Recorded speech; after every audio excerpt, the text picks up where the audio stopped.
时针它不停在转动，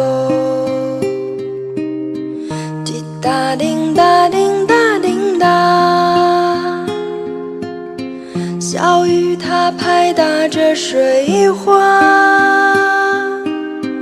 滴答叮答叮答叮答，是不是还会牵挂它？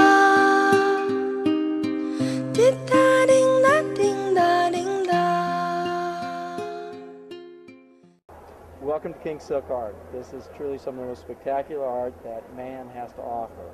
What you're seeing is this is all silk embroidered, and it comes from a province in China called Suzhou. And this art has been done for over 2,000 years. There are families that were put there by the emperor to embroider his robes.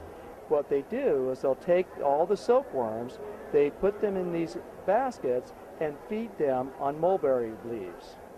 Once the silkworms have matured, they spin into a cocoon. And here's an example of a cocoon stage. The cocoon itself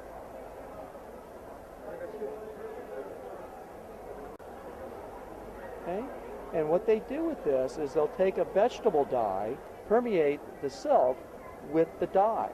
So what you're looking at is an organic to an organic.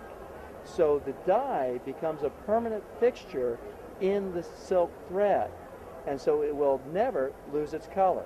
They can get about 2,000 feet out of one cocoon of that very, very fine fiber.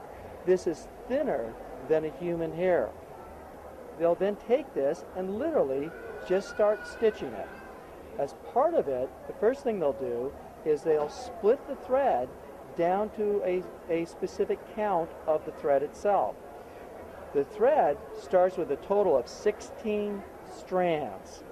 Depending upon the quality of the piece, they will determine how many strands they use to actually do the work.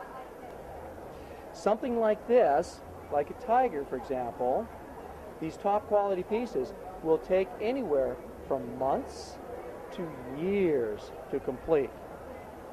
So if we look, for example, at the back of one piece, and here you can actually see that how lovely it actually is.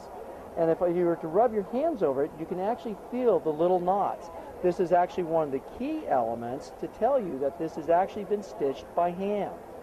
So in fact, if you turn it over, and there's the front.